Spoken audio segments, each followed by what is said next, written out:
দুপুরবেলায় অতিরিক্ত সূর্যের উত্তাপে সৃষ্টি হয়েছে ভ্যাপসা গরম। প্রকৃতির সবুজ গাছপালাগুলো যেন নীরব নিস্তব্ধ হয়ে দাঁড়িয়ে আছে। কোনো গাছের একটা পাতাও নড়ছে না। গাছগুলোকে দেখে মনে হচ্ছে ওরা বাধ্য হয়ে তীব্র সূর্যের অসহনীয় তাপদাহ নীরবে সহ্য করে যাচ্ছে। এই প্রখর সূর্যের তাপ সহ্য করে রাস্তা দিয়ে হেঁটে চলেছে মেহরিমা আর ওর চানেচিকার বেস্টি ত্রিধা। মাত্রই কলেজের ক্লাস শেষ করে বাড়ির উদ্দেশ্যে রওনা দিয়েছে ওরা, কিন্তু আজ 5 মিনিট হাঁটতে যেই হাঁপিয়ে উঠছে দুজন। ঘেমে খুবই বাজে অবস্থা। রাস্তায় একটা ভ্যানেরও দেখা নেই। মেহেরিমার বাড়ি থেকে হেঁটে কলেজে আসতে 20 মিনিট সময় লাগে, আর ত্রিধার আসতে 10 মিনিট মতো সময় লাগে। আজ ছাতা না নিয়ে আসতে নিচে কয়েক দফা বকা দিয়ে নিল মেহেরিমা। কিন্তু গতরাতে দীর্ঘ বর্ষণের পর এতটা প্রখর উত্তাপ নিয়ে সূর্য উঠবে কে জানতো। সকালেও তো প্রকৃতি ঠান্ডা ছিল। দুজন ক্লান্ত থাকায় আজ আর কেউ তেমন কথা বলে না। মুখে বিরক্ত ভাব ফুটিয়ে তুলে দিব্যি হেঁটে চলেছে দুজন। আরো 2 মিনিট হেঁটে গ্রামের মোড়ে আসতেই ওদের থেকে 5-6 হাত দূরে কিছু একটা লক্ষ্য করতেই থমকে দাঁড়িয়ে পড়ে মেহেরিমা। দীর্ঘ 8 মাস পর সে চিরচেনা সাদা বিএমডাব্লিউটা চক্ষুগোচর হতে মেহেরিমার বক্ষস্থলে ভয় ভালো লাগার সংমিশ্রণে এক অদ্ভুত অনুভূতির শিহরণ বয়ে যায়। ওর মনে পড়ে যায় সেই 5 বছর আগের কথা। মেহেরিমা তখন সবে ক্লাস 7-এ উঠেছে। ত্রিধার জ্বর আসায় সেদিন স্কুলে আসতে পারেনি, তাই মেহেরিমা একা একা এসেছে স্কুলে। স্কুল ছুটির পরে ওদেরই পাড়ার এক ছেলে বন্ধু রাকিবের সাথে রাস্তায় হাসাহাসি করতে করতে বাড়ি ফিরছিল ছোট্ট মেহেরিমা। ওদের স্কুল থেকে 3 মিনিট মতো হাঁটলেই একটা বড় বটগাছে দেখা পাওয়া যায় রাস্তার পাশে। সেটার পাশ দিয়ে হাঁটার সময় হঠাৎই একটা গম্ভীর পুরুষালী কণ্ঠস্বর শুনে কেঁপে ওঠে ছোট্ট মেহেরিমার বক্ষস্থল। মেহেরিমা কণ্ঠস্বর লক্ষ্য করে পাশে তাকাতে দেখতে পায় গ্রামের অনেকগুলো ছেলে একসাথে একজনকে ঘিরে দাঁড়িয়ে আছে। তাদের সাথে চৌধুরী বাড়ির 2 ছেলে তাবান আর তাইফকে লক্ষ্য করতে মেহেরিমার মুখে হাসি ফুটে ওঠে। বিনিময়ে তাবান আর তাইফ ও মুচকি হাসে। কিন্তু গাড়ির হুডের উপর বসে থাকা ছেলেটার নীল চোখের তীক্ষ্ণ দৃষ্টি লক্ষ্য করতেই মেহেরিমার হাসি বন্ধ হয়ে যায়। ছেলেটাকে চিনতে একটুও সময় লাগেনি মেহেরিমার। তাহমিদ হৃদিত চৌধুরী। এই ছেলেকে শুধু মেহেরিমা কেন, গ্রামের প্রতিটা মানুষ হাড়ে হাড়ে চেনে। এই পুচকি মেয়ে, এদিকে আয়। মেহেরিমা ভয়ে ভয়ে পালিয়ে যেতে নিলে এক ধমক লাগায় হৃদিত। ততক্ষণে রাকিব দৌড়ে পালিয়েছে। মেহেরিমার এবার আরো বেশি ভয় লাগতে শুরু করে। মেহেরিমা ভয় পাচ্ছে বুঝতে পেরে হৃদিত ওর গম্ভীর কণ্ঠস্বর হালকা নরম করে বলে, নাম কি? মেহরিমা শেখ, নীলাক্ষী। টাকলু চেয়ারম্যান জলিল শেখের ছোট মেয়ে? হৃদিতের কথা শুনে সবাই হো হো করে হেসে ওঠে। নিজের বাবাকে নিয়ে এমন কথা শুনে মেহেরিমার মনটা মলিন হয়ে যায়। বাবাকে বড্ড ভালোবাসে কিনা, তবু মলিন মুখে হ্যাঁ সূচক মাথা নাড়ায়। কোন ক্লাস? 7। বড্ড ছোট। পাশের ছেলেটা কে ছিল? আপনাকে কেন বলবো? মেহেরিমার কথা শেষ হওয়ার সাথে সাথেই ওর গালে 5টা আঙুলের ছাপ বসে যায়। গালে হাত দিয়ে এবার বেশ শব্দ করে কেঁদে দেয় মেহেরিমা। আমার মুখে মুখে তর্ক করা একদম পছন্দ না। নেক্সট টাইম যেন ওই ছেলের সাথে আর না দেখি। বাসায় যা, বরফ লাগিয়ে নিস গালে। হৃদিতের কথাগুলো মেহেরিমা আদৌ শুনল কি শুনল না কে জানে। সেই থাপ্পড় খেয়ে দীর্ঘ 1 সপ্তাহ জ্বরে ভুগেছিল মেহেরিমা। সেদিন থেকে এই মানুষটাকে জমের মতো ভয় পায় মেহেরিমা। তবে এই এক থাপ্পড়ে কাজও হয়েছিল বটে। তারপর থেকে মেহেরিমা আর কোনো ছেলের সাথে কথা বলা তো দূরে থাক, তাকায়ও না। তাকাবেই বা কি করে, মনে যে শুধু একজনেরই রাজত্ব চলে। থাপ্পড় খেয়ে প্রেমে পড়েছে, এই কথা শুনলে মানুষ নির্ঘাত মেহেরিমাকে পাগলি বলবে। তাতে মেহেরিমার কি? কথাগুলো মনে করে মুচকি হাসে মেহেরিমা। আই আই মেহু বেবি, এটা হৃদিত ভাইয়ার গাড়ি না?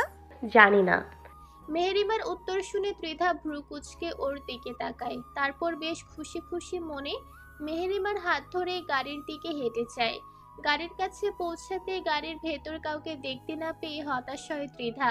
কতদিন ভাইয়াকে দেখেনি ত্রিধা। ভাবলো এখন হঠাৎ দেখা হতে সারপ্রাইজ দেবে ভাইয়াকে, কিন্তু ভাইয়া গেল কোথায়? মেহেরিমা কি যেন মনে করে রাস্তার অপোজিট সাইডে থাকা চায়ের দোকানে তাকায়, আর সাথে সাথে সেই চেনা পরিচিত মুখটা দর্শন হয়। রীতির দোকানে দাঁড়িয়ে আছে, ঠিক মেহেরিমার সামনাসামনি, ওর দিকেই মুখ করে। সিগারেট খেতে খেতে ধোঁয়া ছেড়ে শান্ত অথচ শানিত দৃষ্টি দিয়ে মেহেরিমার দিকে তাকায়, আর তক্ষুনি ওর নীল চোখের ধারালো দৃষ্টির সাথে মেহেরিমার দৃষ্টি মিলে যায়। মেহেরিমার হৃৎপিণ্ডটা যেন কিছু সময়ের জন্য থমকে যায়, হার্টবিট ফাস্ট হয়ে যায়। মেহেরিমার সাথে সাথে চোখ নামিয়ে নেয়। এখান থেকে তাড়াতাড়ি করে ওকে সরে পড়তে হবে, না হলে নির্ঘাত হাড়টা বের হয়ে এক্ষুনি মারা যাবে। ওটা এত লাফালাফি করার কি আছে? আজব। ততক্ষণে ত্রিধা তার সবচেয়ে প্রিয় রিদিত ভাইয়ের দিকে দৌড়ে লাগিয়েছে। ভাইয়া, কেমন আছো তুমি? বড় মা, বড় বাবা, আয়াস ভাইয়া, আরিশা ভাবি সবাই কেমন আছে? এতদিন পর আমাদের কথা মনে পড়লো তোমার? জানো তোমাকে কত মিস করেছি। ত্রিধার কথায় রিদিত মুচকি হাসে। আস্তে আস্তে বল, আমি তো আর হারিয়ে যাচ্ছি না, সবাই ভালো আছে। এতদিন আসলে না কেন তাই বলো আগে। স্টাডি নিয়ে একটু বিজি ছিলাম। তোমার না মাস্টার্স শেষ ভাইয়া? হুম, এইবার শেষ হলো। কি খাবি? আইসক্রিম? রিদিত চকলেট ফ্লেভারে 10টা আইসক্রিম কিনে দেয় ত্রিধাকে। এতগুলো আইসক্রিম পেয়ে ত্রিধা তো মহা খুশি। মেহেরিমা জানে এই মেয়ে এখন ভাই পেয়েছে না, ভাইকে রেখে আর নড়বে না।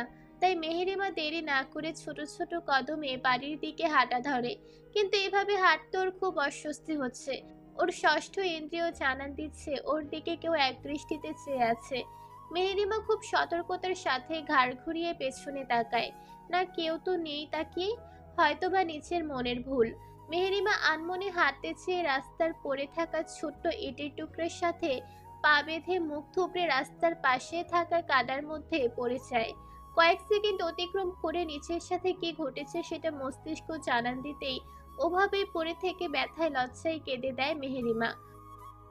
হঠাৎ রাস্তার পাশে মেহেরিমাকে ওভাবে পড়ে থাকতে দেখে ত্রিধা সহ তাবান, তাইফ ও দৌড় লাগায় মেহেরিমার দিকে। হৃদিত বিরক্তিতে চোখ মুখ কুঁচকে কিছুক্ষণ ঠায় দাঁড়িয়ে রয়। হাতে থাকা সিগারেটটা এক প্রকার ছুঁড়ে ফেলে দেয় মাটিতে, অতঃপর মেহেরিমার দিকে হাঁটা ধরে। পড়লি কিভাবে? হৃদিতের গম্ভীর কণ্ঠ কর্ণগোচর হতেই মেহেরিমার কান্নার সাথে সাথে থেমে যায়। ব্যথা নিয়ে তাড়াতাড়ি করে উঠে দাঁড়ায়। পায়ের বুড়ো আঙুল নখ উপড়ে সেখান থেকে রক্ত ঝরছে। হৃদিত কপালে কয়েকটা ভাঁজ ফেলে তীক্ষ্ণ দৃষ্টিতে মেহেরিমার পায়ের দিকে তাকিয়ে থাকে। মেহু সোনা, পড়লি কিভাবে? ত্রিধার কথায় মেহেরিমা ছোট্ট করে জবাব দেয়, ইটে বেঁধে। ইট বড় নাকি তুই বড়? হৃদিতের প্রশ্ন শুনে তবান সাথে সাথে বলে, মেহরিমা, তুমি বরঞ্চ ইটের সাথে নিজের উচ্চতা মেপে ভাইয়াকে হাতে নাতে প্রমাণ দিয়ে দাও। হৃদিত বিরক্ত চোখে তাবানের দিকে তাকাতেই তাবান তাইফের হাত ধরে ওখান থেকে কেটে পড়ে। এমনিতেই এই মুখটা বেশি চলে সব সময়, উল্টে পাল্টে কিছু বলে ফেললে পাছে ভাইয়া যদি আর হাত খরচ না দেয় তখন। তাবান আর কিছু ভাবতে পারলো না, তাই বিরক্তির স্বরের সাথে বলল, তুই আসলি ভালো কথা, আমাকে কেন টেনে নিয়ে আসলি? ভাইয়ার সাথে ঘুরতাম একটু। আরে আরে রাগাচ্ছ কেন? ভাইয়া ওভাবে তাকানোর মিনিং বুঝছো? ওভাবে তাকানো মানে ভাইয়া প্রাইভেসি চায়। গর্ধব। মেহরিমার সাথে একটু সময় কাটিয়েই চলে আসবে। নে এখানে চল, তোকে একটা সিগারেট খাওয়াই। তাবানের কথায় পরিপ্রেক্ষিতে তাইফ আর কিছু বলে না, ওরা ওদের দলের কাছে চলে যায়। উত্তর দিচ্ছিস না কেন? হৃদিতের হাড় হিম করা গম্ভীর কণ্ঠে মেহেরিমা চমকে ওঠে। হৃদিতের দিকে তাকায়, সেকেন্ডের ব্যবধানে আবার চোখ নামিয়ে নেয়। পাক্কা 3 মিনিট সময় নিয়ে মেহেরিমা আস্তে করে জবাব দেয়, আমি। তাহলে তুই এত বড় মানুষটা ওই ছোট ইটের সাথে পা বেঁধে পড়লি কিভাবে? হোঁচট খেয়ে। চোখ মন কোথায় থাকে? হৃদিতের এবারের করা প্রশ্নে মেহেরিমার খুব করে বলতে মন চাইল, চোখ আর মন দুটোই তো অলওয়েজ আপনার দিকেই থাকে, অবশ্য আপনি কি তা বোঝেন? কিন্তু আফসোস, এই কথা বলার মতো এত বড় সাহস মেহেরিমার নেই। এই কথা বললে দেখা যাচ্ছে মেহেরিমার বডি আর মাথা দুটো দুদিকে পড়ে আছে। কি দরকার সেধে নিজের ক্ষতি করার? মুখে বলে, আমি খেয়াল করিনি। রীতি তার কথা বাড়ায় না, ত্রিধার উদ্দেশ্যে বলে। তোর বিলভড ফ্রেন্ডকে নিয়ে গাড়িতে ওঠ। রিদিত বলার সাথে সাথে ত্রিধা মেহেরিমাকে ধরে আস্তে আস্তে হেঁটে গাড়ির দিকে যেতে থাকে। রিদিতের সাথে ওর কাজিন মহলের সবাই খুব ফ্রি হলেও ওর কথা অমান্য করার সাহস কারো নেই। মেহেরিমারা গাড়ির নিকট পৌঁছাতেই রিদিত একটা দীর্ঘশ্বাস ফেলে গাড়ির দিকে এগিয়ে যায়। রিদিত গাড়ির কাছে এসে প্যান্ট থেকে চাবির রিংয়ের মতো ছোট্ট রিমোট বের করে সুইচ অন করে গাড়ির দরজা আনলক করে দেয়। ভেতরে যেয়ে বস। রিদিতের কথাটা কর্ণে পৌঁছাতেই মেহেরিমা আশেপাশে তাকিয়ে ভালোভাবে দেখে নেয়। দুপুর হওয়ার দরুন রাস্তার তেমন মানুষজন নেই।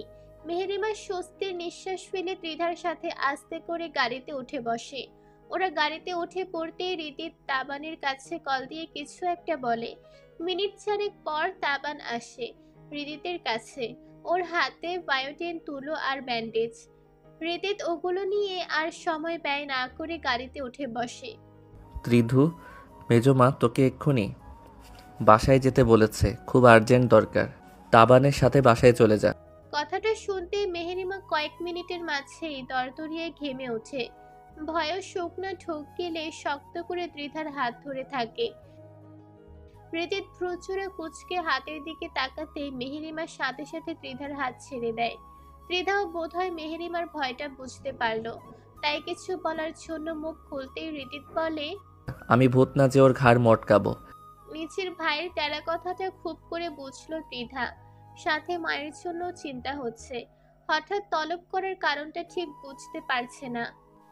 মেহু সোনা, ভাইয়া তোকে সেফলি বাসায় পৌঁছে দেবে, ভয় পাস না কেমন? আমি বাসায় যাই, মায়ের জন্য টেনশন হচ্ছে খুব। মেহেরিমার মাথায় হাত বুলিয়ে দিয়ে ওকে কিছু বলার সুযোগ না দিয়ে গাড়ি থেকে নেমে পড়ে ত্রিধা। তাবান তখনও ত্রিধার জন্য ঠায় দাঁড়িয়ে আছে। ত্রিধা বের হতে ওকে নিয়ে বাড়ির উদ্দেশ্যে হাঁটা ধরে। কোথা থেকে দৌড়ে এসে তাইফও ওদের সঙ্গে যোগ দেয়। তিন ভাই বোন খুনসুটি করতে করতে রাস্তা দিয়ে হাঁটতে থাকে। রিদিত পেছনে তাকিয়ে বলে, আমি নিশ্চয়ই তোর পার্সোনাল ড্রাইভার নই। রিদিতের কথাটা কর্ণগোচর হতে ওর দিকে প্রশ্নসূচক দৃষ্টিতে তাকায় মেহেরিমা। সামনে এসে বস। রিদিতের কথাটা শুনে হতভম্ব হয়ে কিছুক্ষণ ওর দিকে তাকিয়ে থাকে মেহরিমা। নিজের কান নিয়ে যেন বিশ্বাস করতে পারছে না।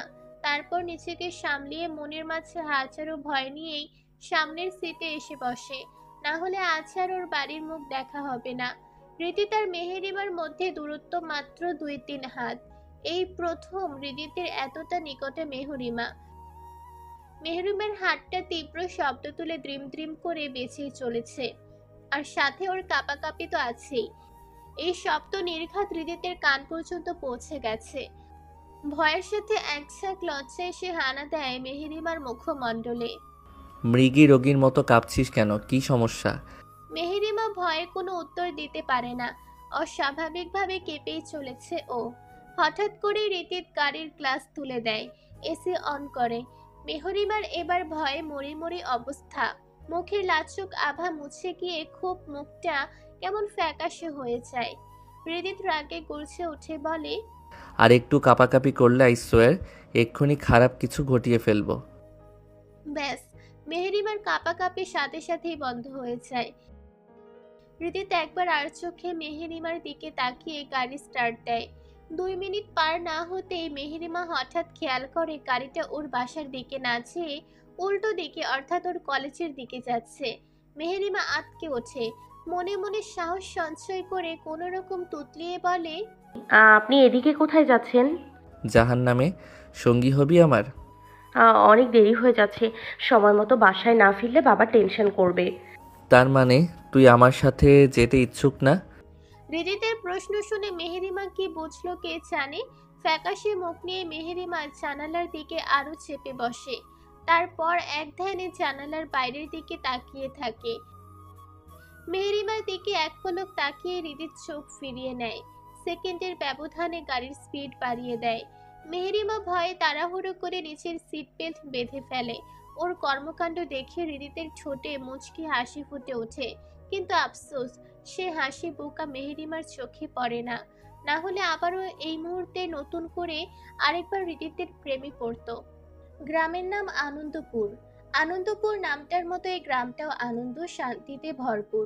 গ্রামের চারপাশে সবুজে ঘেরা, চোখের দৃষ্টি যতদূর যায় ততদূর সবুজ শুধু আর সবুজে ভরপুর। চোখের দৃষ্টি যতদূর যায় ততদূর শুধু সবুজ আর সবুজে ভরপুর। প্রকৃতির এই সবুজ রূপ যেন চোখের প্রশান্তি বয়ে আনে। গ্রামের পাশ দিয়ে বয়ে চলেছে বিষ্ণু নদী। নদীর ওপারে আরেক গ্রাম। আনন্দপুর শুধু নামমাত্রই গ্রাম। শহরের আধুনিকতায় ছোঁয়া পৌঁছে গেছে ইতিমধ্যেই। এমপি মন্ত্রী নিজের জন্মভূমি, নিজস্ব গ্রাম হওয়ায় উন্নয়নের দিকে অনেক এগিয়ে আনন্দপুর গ্রাম। প্রাইমারি স্কুল থেকে শুরু করে কলেজ, হসপিটাল, মার্কেট সব রয়েছে এই গ্রামে। মেহেরিমার কলেজ থেকে পূর্ব দিকে 15 মিনিট মতো আসলেই দেখা মেলে এক মনোরম পরিবেশ। রাস্তার দুই ধারে সারি বেঁধে মাথা উঁচু করে দাঁড়িয়ে আছে শত শত মেহগনি গাছ। মেহগনি গাছগুলো শাখা প্রশাখার মধ্য দিয়ে ক্ষণে ক্ষণে উঁকি দিয়ে নিজের উপস্থিতি জানান দিচ্ছে সূর্যি মামা। রাস্তার দুই পাশে ফাঁকা জায়গাগুলোতে সবুজ ফসলে ভরপুর। থেকে থেকে ঠান্ডা ঝিরিঝিরি বাতাস বইছে। চোখ মন জুড়িয়ে যাওয়ার মতো পরিবেশ। রিদিত মেহেরিমাকে এই জায়গাটাতে নিয়ে এসেছে। 5 মিনিট ধরে এক দৃষ্টিতে মেহেরিমার দিকে তাকিয়ে আছে রিদিত। মেহেরিমা ভয়ে অস্বস্তিতে হাঁসফাঁস করছে। উজ্জ্বল ফর্সা গায়ের রং, নাকটা সরু আর মাঝারি লম্বা, চোখ দুটো টানা টানা আর মাঝে কুচকুচে কালো মণিটা চলচল করছে। চোখের পাপড়িগুলো তুলনামূলক বড় আর ঘন। কথা বলতে গেলে থুতনিতে টোল পড়ে। আর সবচেয়ে আকর্ষণীয় হচ্ছে মেহেরিমার চিকন পাতলা গোলাপি ঠোঁটের উপরে বাম সাইডের কালো তিলটা। এই তিলটা রিদিতকে বড্ড টানে। সেকেন্ডের মাঝে ওকে এলোমেলো করে দেয়। দীর্ঘ 8 মাস পর নিজের ঋতুমোহিনীকে খুঁটিয়ে খুঁটিয়ে দেখতে চেয়ে রিদিত নিজের অজান্তে অস্ফুট স্বরে বলে ওঠে, মাশাআল্লাহ। এখানে পৌঁছেই গাড়ির গ্লাস নামিয়ে দিয়েছে রিদিত। তাতে যেন মেহেরিমা একটু স্বস্তি পায়, কিন্তু রিদিতের ওই নীল চোখের নেশালো দৃষ্টিটা মেহেরিমাকে ঠিক হজম করতে পারছে না। মেহেরিমার শরীরটা কেমন অবশ্যই আসছে। তলপেটে ইতিমধ্যেই প্রজাপতিরা উড়ে শুরু করে দিয়েছে। আর কিছুক্ষণ এভাবে থাকলে নির্ঘাত জ্ঞান হারাবে। নিচের মাঝে সাহস জুগিয়ে মেহেরিমা বলে, আমার দেরি হয়ে যাচ্ছে, বাসায় যেতে হবে। মেহেরিমার কথায় রিদিত নড়ে চড়ে বসে। তারপর চোখ দিয়ে ওর উরু ইশারা করে বলে, ডান পা রাখ এখানে। মেহেরিমা চমকে ওঠে, চোখগুলো মার্বেলের মতো গোল গোল করে রিদিতের দিকে তাকায়। ওভাবে কি দেখছিস? পা রাখ এখানে। আপনি বড় আমার থেকে, আমি পারবো না। ব্যাস, অমনি রিদিতের মেজাজ বিগড়ে যায়। রাগে গজগজ করতে করতে হাতে থাকা ভায়োলিন আর তুলো গাড়ির জানালা দিয়ে ছুঁড়ে ফেলে দেয় মাটিতে। সেকেন্ডের ব্যবধানে কি ঘটে গেল সেটা মেহেরিমার মস্তিষ্ক উপলব্ধি করতেই মেহরিমা হতভম্ব হয়ে তাকিয়ে থাকে বাইরে ছড়িয়ে ছিটিয়ে পড়ে থাকা ভায়োলিন আর তুলোর দিকে। রিদিত গাড়ি স্টার্ট দিতে নিলে মেহেরিমা আঁতকে উঠে বলে, আপনার দোহাই লাগে, গাড়ি স্টার্ট দেবেন না, আমি পা রাখছি। কথাটা শুনতেই রিদিত অগ্নি দৃষ্টিতে তাকায় মেহেরিমার দিকে। রিদিতের অমন দৃষ্টি লক্ষ্য করতে মেহেরিমার ছোট্ট হৃৎপিণ্ডটা লাফিয়ে ওঠে। আজ আর বাঁচা হলো না, আজই বোধহয় জীবনের শেষ দিন। মেহেরিমার চোখের সামনে নিচের বাবা মা বড় বোন মাধবীর মুখটা ভেসে ওঠে। মনে মনে এক নাগাড়ে দোয়া দরুদ পড়তে থাকে। হৃদিত কয়েক সেকেন্ড ওর দিকে তাকিয়ে থেকে গাড়ির দরজা খুলে নেমেছে, ওগুলো উঠিয়ে আনে। এবার আর মেহেরিমাকে কিছু বলতে হয় না। হৃদিত বসতে মেহেরিমা ওই ডান পাটা উঁচু করে হৃদিতের উরুর উপর হালকাভাবে রেখে দেয়। হৃদিত গম্ভীর মুখে ড্রেসিং করতে থাকে। বায়োটির লাগাতেই মেহেরিমা মুখ দিয়ে আজ শব্দ করে ওঠে। হৃদিত ওর দিকে এক পলক তাকিয়ে চোখ নামিয়ে নেয়। তারপর আস্তে আস্তে আঙুলে ফু দিতে থাকে। হৃদিতের মুখের ঠান্ডা বাতাসে মেহেরিমার সারা শরীরে শিহরণ বয়ে যায়। শির দ্বারা বেয়ে ঠান্ডা স্রোত নেমে যায়। পরম আবেশে চোখ জোড়া বন্ধ করে নেয়। মেহেরিমার দিকে তাকাতে হৃদিতের ঠোঁটে বাঁকা হাসি ফুটে ওঠে। ব্যান্ডেজ করা শেষ হতেই মেহেরিমা সাথে সাথে নিচের পাটা নামিয়ে নেয়। হৃদিত নিচের মুখটা তুলনামূলক আরো বেশি গম্ভীর করে গাড়ি স্টার্ট দেয়। গাম্ভীর্যে ভরপুর পুরুষ মুখটাতেই পুরুষত্বের ছাপ স্পষ্ট। হৃদিত এবার আস্তে আস্তে গাড়ি চালাতে থাকে। হৃদিতকে অমন গোমরা মুখে দেখতে মেহেরিমার একদম ভালো লাগছে না।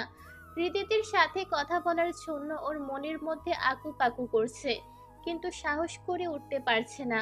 মেহেরিমার অবস্থা দেখে হৃদিত মনে মনে হাসে, মুখটা গম্ভীর রেখেই বলে, কিছু বলবি? সুযোগ পেয়েছে মেহেরিমা, এত সহজে হাতছাড়া করবে নাকি? সাথে সাথেই বলে, আপনি এবার গ্রামে কতদিন থাকবেন? অনেক দিন। কথাটা কর্ণধার হতেই মেহেরিমার চোখ মুখ খুশিতে চিকচিক করে ওঠে। ও হাসি খুশি ভাবে আবার জিজ্ঞাসা করে, আপনি আপনার গিটার আর্টের সব সরঞ্জাম নিয়ে এসেছেন? মেহেরিমার কথা শুনে হৃদিত কপালে ভাঁজ ফেলে এক ভ্রু উঁচু করে প্রশ্নাত্মক চাহনি দিয়ে বলে, তুই জেনে কি করবি? হৃদিতের এমন রিয়াকশন, চোখের এমন চাহনিতে মেহেরিমা আরেকবার নতুন করে নিজেকে হারিয়ে ফেলে নির্চোখের ওই অসীম গভীরতায়। আবারও ঠিক এই মুহূর্তে নতুন করে হৃদিতের প্রেমে পড়ল মেহেরিমা। ও কোনো রকমে বলে, এমনিতেই। আমাকে একটা কথা ক্লিয়ারলি বলতো, আমি কি ভূত নাকি অন্য কিছু যে তোর মতো সাহসী প্রতিবাদী মেয়ে আমাকে দেখে কোনো কারণ ছাড়াই ভয় পাস? কথা বলতে গেলেই তোতলাতে থাকিস, রিজনটা কি? সব সময় ছুটে বেড়াস আর আমার সামনে আসলে পি করে দেওয়ার মতো সিচুয়েশন ক্রিয়েট করিস। প্রবলেমটা কি তোর? লাস্টের লাইনটা শুনে মেহেরিমা লজ্জায় মুখ নামিয়ে নেয়, মাথা নিচু করে ছোট্ট করে জবাব দেয়, যে জানি না আমি। হৃদিত বিরক্তিতে চোখ মুখ কুঁচকে ফেলে। নিজের বাসার একটু দূরে মেহেরিমা হৃদিতকে গাড়ি থামাতে বলে। গাড়ি থামাতেও তাড়াহুড়ো করে গাড়ি থেকে নেমে পড়তে চায়, কিন্তু এর আগে হৃদিত ওর ডান হাত ধরে বায়োটিন তুলো ব্যান্ডেজের ব্যাগটা ওর হাতে দিয়ে বলে, বাসায় যে পেইন কিলার নিবি, সকালে আর রাতে 2 বার করে ড্রেসিং করবি। কথার হেরফের হলে তোর কপালে দুঃখ আছে। এখন বাসায় যা। আচ্ছা। কথাটা বলে পায়ের দিকে খেয়াল না দিয়েই ওখান থেকে দৌড়ে 2 মিনিটের ব্যবধানে বাসার মধ্যে ঢুকে পড়ে মেহেরিমা। মেহেরিমা বাসার মধ্যে চলে যেতেই হৃদিত 2 মিনিট মতো গাড়ির সিটে হেলান দিয়ে বড় বড় শ্বাস ফেলে নিজেকে সামলায়। অতঃপর গাড়ি স্টার্ট দিয়ে ওখান থেকে চলে যায়। সময় বিকালবেলা। মেহেরিমা তখন বাসায় এসে ফ্রেশ হয়ে পায়ের ব্যথার জন্য হৃদিতের কথা মতো পেন কিলার খেয়েই ঘুমিয়েছে। হঠাৎ মাধবীর কান্নার আওয়াজে মেহেরিমার ঘুম ভেঙে যায়। ও চোখ টলতে টলতে উঠে বসে। মাধবীর কান্নার শব্দের উৎস খুঁজে মায়ের ঘরে যায়। মাধবী মেহেরিমার বড় বোন, মাত্র 2 বছরের বড়। এবার অ্যাডমিশনের জন্য কোচিং করছে। মাধবী কান্না করে চোখ মুখ ফুলিয়ে ফেলেছে। মেহেরিমার মা অবনী শেখ মাধবীকে জড়িয়ে ধরে কিছু একটা বোঝাচ্ছে। অবনী শেখ পেশায় একজন টিচার। নিজেদের গ্রামের প্রাইমারি স্কুলে হেড টিচার হিসেবে কর্মরত আছেন। অবনী শেখ কঠিন সত্তার অধিকারী। মেহেরিমাকেও একদম নিচের মতোই করেছেন তিনি। মা, কি হয়েছে? মাধবও এভাবে কান্না করছে কেন? বখাটে পলাশকে চিনিস? মেহেরিমা হ্যাঁ সূচক মাথা নাড়ায়। অবনী শেখ সেটা লক্ষ্য করতেই বলে, মাধবীকে টিচ করেছে, ইভেন ব্যাট টাচও করেছে। অবনী শেখের কঠিন কণ্ঠের কথাটা শ্রবণেন্দ্রিয়ে প্রবেশ করতেই মেহেরিমার মুখভঙ্গি পাল্টে যায়। চোখ দিয়ে আগুনের ফুলকি ছড়তে থাকে। মেহেরিমা তেজস্বী কঠিন গলায় বলে, মাধবু, চলো পশুকে তার প্রাপ্য শাস্তি দিয়ে আসি। মেহেরিমার কথাটা শুনতেই মাধবী ভয় পেয়ে অবনী শেখের দিকে তাকায়। অবনী শেখ গর্বের সাথে মুচকি হেসে মাধবীকে যেতে ইশারা করে। মেহেরিমা ততক্ষণে ওর হাঁটু সমান ভেজা চুল হাত দিয়ে খোপা করতে করতে ঘর ছেড়েছে। মাধবী আসতেই মেহেরিমা মাধবীর এক হাত ধরে গ্রামের মোড়ের উদ্দেশ্যে হাঁটা ধরে। অবনী শেখও বোরখা পরে ওদের পেছন পেছন বাসা থেকে বের হয়ে আসে। ভাই ভাই, ভাবির নির্ঘাত কোনো গন্ডগোল পাকাইব। হৃদিত চৌধুরী বাড়ির সামনে বাগানের বড় একটা আম গাছের নিচে গাড়ির হুডের উপর বসে সিগারেট খাচ্ছে। সাথে অবশ্য তাবান আর তাইব আছে। নিচের দলের এক সদস্য সাইম সেন সবসময় মেহেরিমার আপডেট দেয়। তার মুখে এমন কথা শুনতেই প্রশ্নসূচক দৃষ্টিতে ওর দিকে তাকায় হৃদিত। ভাই, মাধবী আপাকে পলাশ বাজে কথা বলেছে, আবার জোরপূর্বক হাতও ধরেছে। সেটার প্রতিবাদ করতেই ভাবি মাধবী আপু আর অবনী ম্যাডামকে সাথে নিয়ে মোড়ের দিকে যাচ্ছে। হাঁপাতে হাঁপাতে এক নিঃশ্বাসে কথাগুলো বলে সাইম। ওর কথা শুনে তাবান বলে, ভাই তুমি যাবা না? যদি বড় কোনো সমস্যা বেঁধে যায়? হুম, আমি গেলে ও নিজের কাজ ঠিকভাবে করতে পারবে না, উল্টো কাঁপাকাঁপি শুরু করে দেবে। অবনী ম্যাম আছেন, ওকে সামলে নেবে। সাইম, তোর যেটা কাজ তুই সেটা কর। আর এমনিতেও মেহুর দিকে চোখ তুলে তাকানোর সাহস নেই ওই বাস্টার্ডের। লাস্ট লাইনটা একটু চাপা সরে রহস্যময় হেসে বলে রিদিত। রিদিতের কথা শুনে সাইম দৌড় লাগায় গ্রামের 4 রাস্তার মোড়ের উদ্দেশ্যে। তাইব কিছু একটা ভেবে তৎক্ষণাৎ বলে, ভাবি ভাইয়ের পোষা আদুরে ব্রয়লার মুরগির বাচ্চা তো, তাই ভাইয়াকে দেখলেই কাছে আসার জন্য ছটফট করতে থাকে। কথাটা শুনতেই তাবান উচ্চস্বরে হেসে ওঠে। আর রিদিত ভ্রুছোড়া কুচকে বাদর দুটোর দিকে তাকিয়ে মাধবু, গুনে গুনে 4টা থাপ্পড় মারো ওনার 2 গালে। মেহেরিমার কথাটা কর্ণগোচর হতেই সাথে সাথে মাধবীর কান্না থেমে যায়। চোখ বড় বড় করে মেহেরিমার দিকে তাকায়। মাধবীর কোনো হেলদোল না দেখে পলাশ কিছু বুঝে ওঠার আগেই মেহেরিমা গুনে গুনে 4টা থাপ্পড় মেরে দেয় ওর গালে। থাপ্পড়ের শব্দে দোকানের সবাই হতভম্ব হয়ে মেহেরিমাদের দিকে তাকায়। পলাশ ক্যারাম খেলছিল নিচের টিমের পোলাপানদের সাথে। কয়েক সেকেন্ডের ব্যবধানে নিজের সাথে কি ঘটে গেছে সেটা বুঝতে পেরেই দাঁত কিরমির করে আগুন চোখে মেহেরিমার দিকে তাকায় পলাশ। মাগ ইর জি, তোর এত বড় সাহস! তোরে তো আজ। কথাটা বলে মেহেরিমার ডান হাতটা বেঁকিয়ে শক্ত করে ধরে। মেহেরিমা ব্যথায় কোকিয়ে ওঠে। নে এবার দেখা তোর কত তেজ। আমিও আজ দেখব চেয়ারম্যানের মেয়ের এত তেজ কোথায় থেকে আসে। তোর তেজ কি শুধু মাটি নাকি খাটিও? কথাটা বলার সাথে সাথেই পলাশের ডান গালে শব্দ তুলে আরো একটা থাপ্পড় পড়ে। অবনী শেখ রাগে রীতিমতো কাঁপছে। মাত্রই উনি এখানে এসে পৌঁছেছেন। উনি চিৎকার করে বলেন, জানোয়ার, তোর সাহস কি করে হয় আমার মেয়েকে নিয়ে এত বাজে মন্তব্য করার? জাস্ট ওয়েট অ্যান্ড সি, তোর এগেইনস্টে আমি লিগ্যাল অ্যাকশন নেব। পলাশের কথাটা শুনতে রাগে ক্ষোভে দুঃখে মেহেরিমার চোখ বেয়ে পানি পড়তে থাকে। অবনী শেখ এক ঝটকা মেরে পলাশের হাত থেকে মেহেরিমার হাত ছাড়িয়ে নেন। যেখানে জানোয়ারটা ধরেছে একদম রক্ত জমে কালো হয়ে গেছে। ততক্ষণে ঘটনাস্থলে শখানেক মানুষের ভিড়। ইতিমধ্যে সবাই ঘটনার মূল কাহিনী জেনে নিজেদের মাঝে আলোচনায় ব্যস্ত হয়ে পড়েছে। কেউ কেউ তো মেহেরিমার মুখের উপরে বাজে বাজে কথা বলছে, আবার কেউ কেউ জলিল শেখের ক্ষমতার ভয়ে চুপ করে আছে। তবে মজা কম বেশি সবাই নিচ্ছে। মাধবী কেঁদেই চলেছে। মেহেরিমা পাথর বনে গেছে একদম। নীলাক্ষী, তোকে কোনো পশুর সামান্য কথার আঘাতে ভেঙে পড়ার মতো করে গড়ে তুলি নাই আমি। যেখান থেকে আঘাত পাবি সেখানেই ফিরতে আঘাত করার মতো মনোবল থাকতে হবে। মনে রাখবি, এরা মানুষ জাতি। তোর কষ্টের কথা শুনবে, সান্ত্বনা দেবে, আবার এরাই তোর কষ্টে হাসবে। সুযোগ পেলে নিজেরা তোর কষ্ট আরও 4 গুণ বাড়িয়ে দেবে। অবনী শেখ কথাগুলো বলে মেহেরিমাকে জড়িয়ে ধরে মাথায় হাত বুলিয়ে দেন। মেহেরিমা মায়ের কথায় নিচের কঠিন সত্তায় ফিরে আসে। তৎক্ষণাৎ নিচেকে সামলিয়ে চঞ্চল হাতে চোখের পানি মুছে ফেলে। অবনী শেখ 2 মেয়ে নিয়ে নিচের বাড়ির উদ্দেশ্যে পা ফেলতেই পলাশ পথ আটকায়। পলাশ আবারও বিশ্রী কিছু বলতে যাবে, তার আগে ওর দৃষ্টি যায় ভিড়ের মাঝে থাকা কালো মনির তীক্ষ্ণ দৃষ্টির দিকে। সেই তীক্ষ্ণ দৃষ্টির ভাষা বুঝতে পেরেই পলাশের চেহারাটা কেমন ফ্যাকাশে হয়ে যায়। পলাশ সাথে সাথে মেহেরিমার পা জোড়া জড়িয়ে ধরে। আমার ভুল হয়ে গেছে আপু, আমাকে ক্ষমা করে দেন। আর এরকম ভুল কখনো হবে না। চাইলে আপনি আমাকে আরও 100টা থাপ্পড় মারতে পারেন, তবু আমাকে ক্ষমা করে দেন। থরথর করে কাঁপতে কাঁপতে কথাগুলো বলে পলাশ। সেকেন্ডের ব্যবধানে পলাশের এমন পরিবর্তনে সবাই হতবাক হয়ে যায়। অবনী শেখ ইগল দৃষ্টি দিয়ে সবটাই খেয়াল করলেন, আর তাতে ওনার ঠোঁটের সূক্ষ্ম হাসির রেখা ফুটে ওঠে। মেহেরিমা কিছু না বলে নিচের পা ছোড়া ছাড়িয়ে অবনী শেখ আর মাধবীর সাথে বাড়ির উদ্দেশ্যে হাঁটা ধরে।